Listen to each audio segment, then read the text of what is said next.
Prepare to win this season with PFF Fantasy. Pro Football Focus uses our exclusive data on every play of every game to bring you the best fantasy stats and projections. Join PFF Edge for full access to our expert rankings, draft tools, matchup charts, and of course our award-winning content. Are you a high-stakes player? Join PFF Elite, which includes our premium stats database, green line game picks, and DFS Optimizer powered by our fantasy projection. Join PFF Fantasy and prepare to win. Sign up now at ProFootballFocus.com.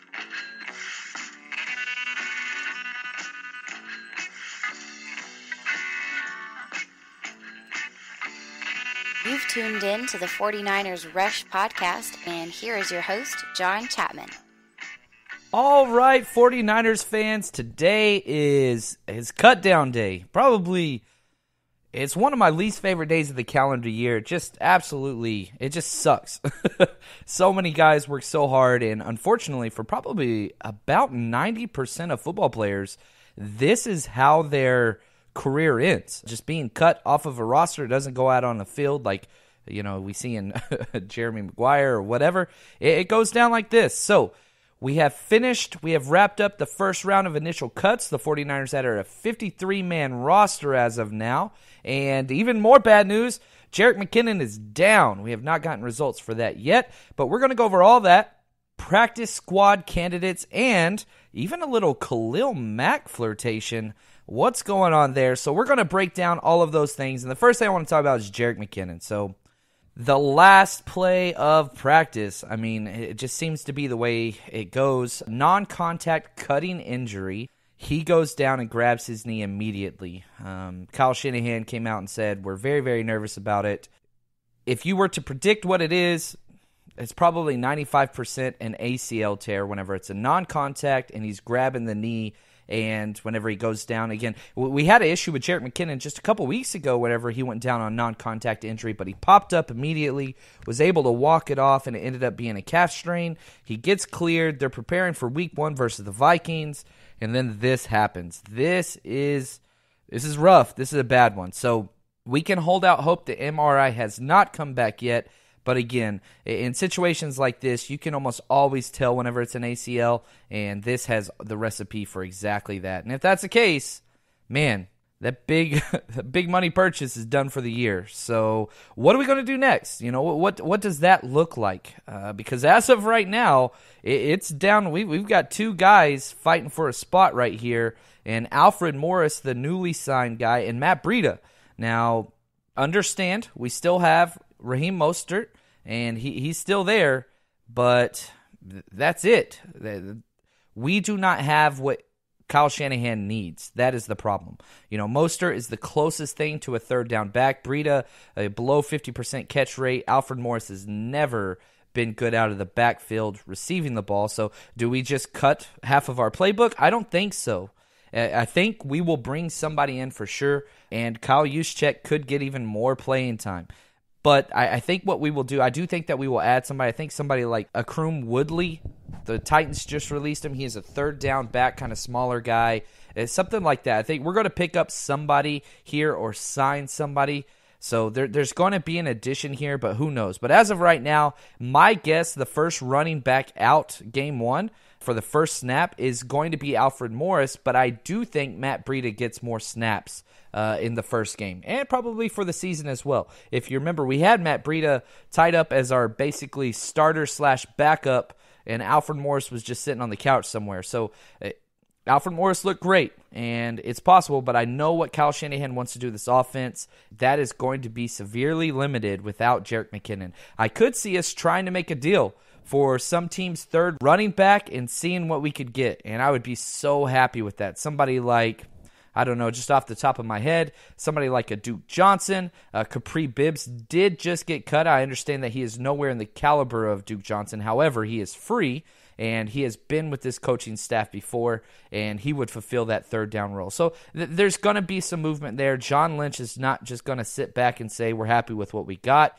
And so that's kind of where we're at. So keep paying attention. We'll see what happens. But in all likelihood, man, such a huge loss before the season even started. So, real quick, I want to talk about a competition we got going on. FanDuel.com. We are going to be holding a 49ers Rush podcast. It's a $2 tournament, and the winner can win up to $50 and a 49ers Rush t-shirt, which they look awesome. The prototypes have been drawn up. So, you can win both those. Plus, it's going to be fun to talk trash. I'll be giving a shout-out. Now, if you don't have a FanDuel account, go to this link, FanDuel.com/49Rush. 49, the numbers rush, and sign up. If you deposit $5 or more, you get $20 for free. So there's no reason not to do this. And if you already do have an account, just go under your wife's account. She's got a Gmail. Just put $5 in there. You get $20 for free, and you get to compete with us. It'll be a lot of fun. So FanDuel.com/49Rush is the place to go. So let's go through these cuts, and I'm going to be talking about a lot of them in a relatively strange order, but this is kind of the way that they came down. So quarterbacks, we cut 2 of them, which there wasn't really much to expect here. Nick Mullins and Jack Hennigan are gone. I think we have an opportunity to get Nick Mullins back. That kid is awesome. We could put him on the practice squad. He is eligible. And real quick, let me just kind of go over the requirements for the practice squad. We get 10. Now, you can only be on the practice squad 3 times, really 2 times, but you can apply for an exemption that almost everybody gets for a 3rd repetitive time. But you cannot have an accrued season on your record. And what an accrued season is basically if you have been 6 games active in 1 year, then that's an accrued season. And again, there's exceptions and lots of caveats that go beyond that, but that's the most simple way to understand it. So if you have been on the active roster for more than 6 times in a year, you have an accrued season, and you're not allowed to go back onto a practice squad. Somebody, one of the interesting players here is Cole Hikatini. He played for us last year for 4 games. He was active 4 games, and so he is still available to be on our practice squad, which he did get cut. So he is a possibility there. So that just kind of gives you a little bit of what's going on. Running backs, we cut Jeremy McNichols, Jeff Wilson, Jaquan Gardner, and we also cut big man Joe Williams, who, we pounded the table, but I am very happy that we let him go.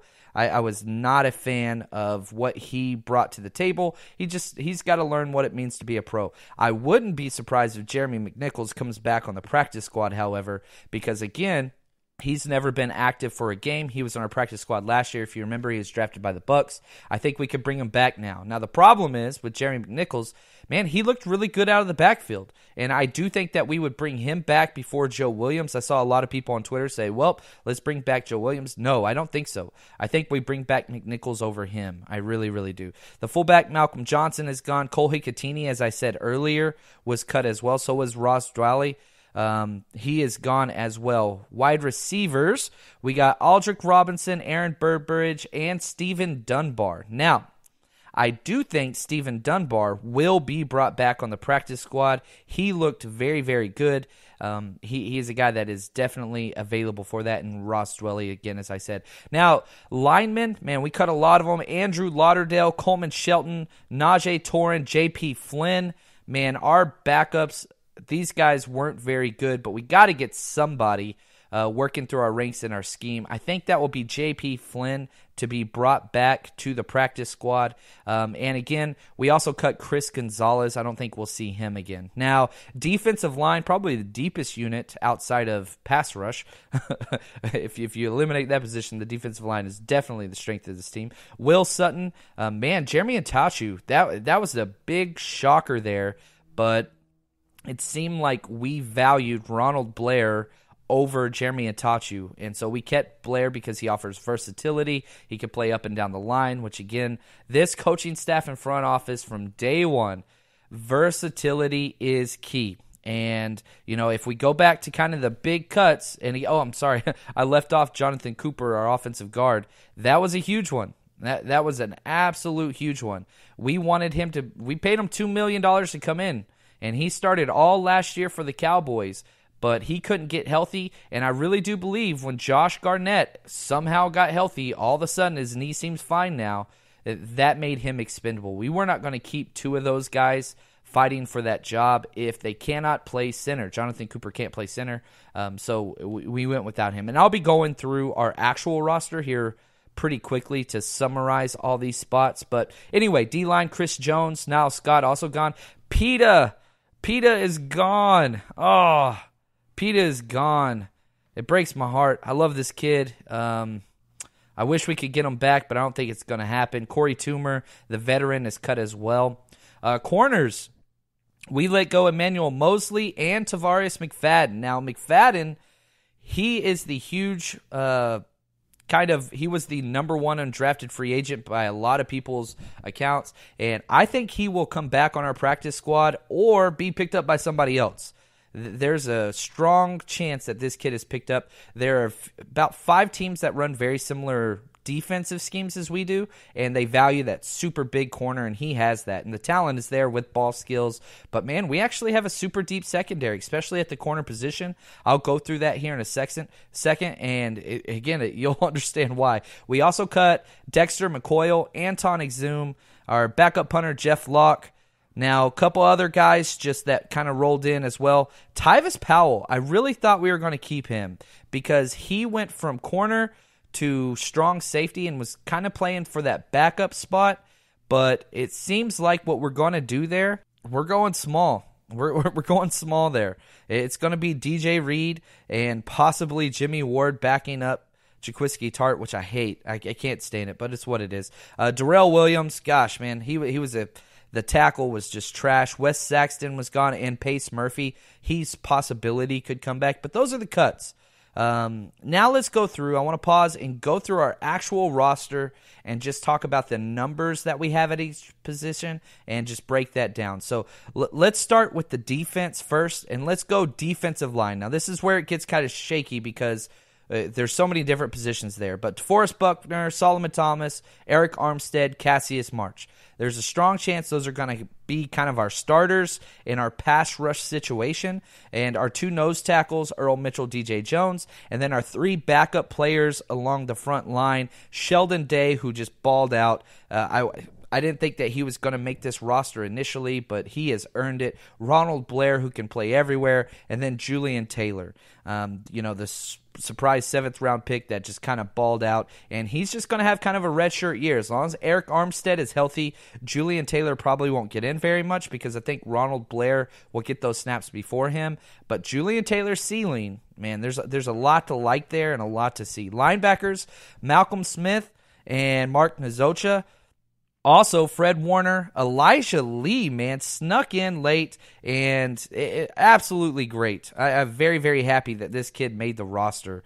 Now, and Dakota Watson, Brock Coyle as well, but Elijah Lee was kind of the last one in there, and he balled out this preseason. I really, really like him. However, whenever Reuben Foster comes back, now we get a roster exemption for Reuben Foster and his suspension. So for the next 2 games, he and Victor Bolden Jr., who's suspended as well, they don't count against our 53.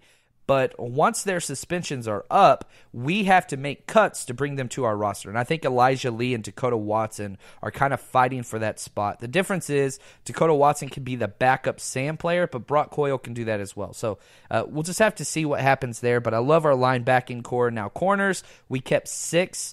I was hoping to keep 6. Last year, we kept 5.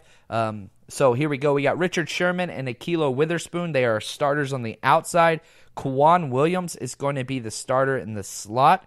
And then the backups are going to be Greg Mabin and Tavarius Moore. Now, Tavarius Moore, again, he is just a redshirt player. He is not going to get playing time outside of special teams. He will be on every single special teams unit. I guarantee you that. But he will not be getting snaps. Even if we lose 2 corners, I don't think we put Tavarius Moore out there. He had a pretty rough preseason and is just super raw. This year is just going to be him working on his transition from safety to corner. So that's where we're at there. Now, the safety position, we got Jaquiski Tart and Adrian Colbert, and our backup, and this is the thing, DJ Reed, I think they're going to keep him at safety. I really, really do. And then Marcel Harris, who he missed out on the PUP, which is great, but he won't be active, is my guess, for probably the first 3 to 4 weeks, and he'll come in after that. But again, DJ Reed is he's our best slot backup as well, but it seems like, man, we don't know where he's going to go, and I wish I wish the 49ers would just pick a spot and leave him there. Safety is definitely weaker. Quan Williams is a beast. I wouldn't have a problem starting DJ Reed over Jaquiski Tart. I know that's kind of blasphemous, but I'm not the biggest Tart guy. I want consistent play from my safety. So let's go over to offensive side of the ball. We kept 2 quarterbacks, Jimmy G and CJ Beathard. Now, the thing with that is, a lot of people were calling for Nick Mullins there, but CJ's the guy. If Jimmy goes down, we're screwed. That's just the truth of the matter. So 4 running backs, Jerick McKinnon, who he made the initial roster, but he might be going to IR injured reserve, which we'd bring somebody else on. So Matt Breida, Raheem Mostert, and Alfred Morris in that order. I do think Mostert will be a special teams guy and come in on third down. A lot of people are fighting over Breida versus Morris, but they're not giving Mostert enough credit. He will be the third down back. If they want to throw the ball, it's going to be Mostert or Kyle Juszczyk. So Breida and Morris are not receiving backs. They're just not. So curious to see what this snap count is going to look like on third downs. I'll keep you updated on that, and we'll see. Week 1. The problem is this injury happened now. If we would have saw this injury beforehand, we would have been able to piece this together. But the kind of idea and plan has always been, well, it'd be just fine when Jerick gets back. He didn't come back, so it's what it is. Wide receivers, we kept 6, Pierre Garçon, Marquise Goodwin, Trent Taylor. Those will be the starting 3. Dante Pettis will work in with the starters as well. Kendrick Bourne will be one of the first ones to come in after that. And then Richie James, who, man, we got to find a way to get Richie James the ball. That kid has just looked incredible. But, man, we have these 3 studs that are perfect slot guys, and Trent Taylor, Dante Pettis, and Richie James. Dante Pettis, however, has been playing mostly outside. So I think he'll be the first one to come in, and I could see him getting as many snaps as Pierre Garçon and Marquise Goodwin. I wish I could put an asterisk by his name as almost a starting wide receiver that's not out there the first series. He's going to get those snaps. Tight end, this was a little bit of a surprise. George Kittle and Selleck, they're locks, but Cole Wick, he 100% outperformed and outworked Cole Hikatini with the higher ceiling, and he just made himself more valuable. And he even did well in the passing game, which wasn't necessarily his strong suit. So absolutely awesome. Really, really proud to have that guy. He is just a worker. So really excited to see how much playing time he gets. Offensive tackles, we kept 4. This is one more than normal, and Joe Staley and Mike McGlinchey, and then there is a chasm.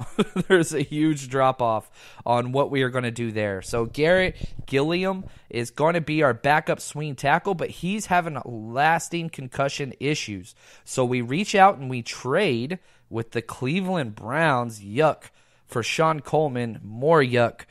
He was terrible. Now, he was a starter there last year, but he's not good. So he is a backup at best with experience, and it seems to be what Shanahan values. We'll see what happens. But again, if Gary Gilliam or Sean Coleman are taking a lot of snaps, again, we are not doing well. Offensive guard, our 2 starters are going to be Laken Tomlinson and then probably Mike Pearson, and Joshua Garnett and Eric Magnuson right behind there. But again, Pearson and Magnuson can both play center. And so Joshua Garnett, I don't think he's going to start. I think it goes to Pearson. We will find out. But I don't think it's going to be Pearson's the starter, and he's just out there the whole game. I think they're going to rotate series and see who can get going. If we're in the 2-minute drill or something like that, it's going to be Pearson. He's much better pass blocking, whereas Garnett is a much better run blocker as well. And then our center, Western Richburg, he will be listed as the only starter, but again, Pearson and Magnuson are both there as well. And then we got our special teams guys. Can't leave those guys out. Robbie Gold, man, he's going to be a captain for this team. Love that guy. Bradley Pinion, our young punter, is awesome. And then our long snapper, Kyle Nelson. So that is our 53-man roster, and we kept Kentavious Street on our NFI list, which means non-football injury, which is, I wish they changed that name. If you get injured before you are drafted, that is considered a non-football injury. So he got hurt working out for the draft, and so even though it was a football injury, it's labeled by the NFL as an NFI non-football injury, and he doesn't count against our roster either. So that's kind of where we at. that brings our full roster over. So before I get into just a real quick summary of the Khalil Mack and what we got coming up, I want to talk to you about our buddies over at Game Day Sports and Memorabilia. It's GameDaySportsMemorabilia.com. They are freaking awesome. My birthday is in 2 weeks. I'm really, really excited, and I don't know if my wife's going to come through. I'm pretty sure she is. She's pretty awesome if she's listening. I want a Roddy Lott autographed jersey, and they have the authentic red one with the stitched-on letters, NFL quality, all that stuff for $139. If you go buy a jersey right now on NFL.com, a legit one like this, it's going to be $150 plus. So the fact that you can get a Ronnie Lott one, who I'm a defensive guy, always have been my whole life, played, coached, I was always on the defensive side of the ball. Ronnie Lott is one of my heroes. So I can't believe I've never had a jersey, but the fact that I can now get a autographed one, legit, just like the one he wore, for $139, super excited. So GameDaySportsMemorabilia.com, head over there, lots of stuff. It's such an awesome site.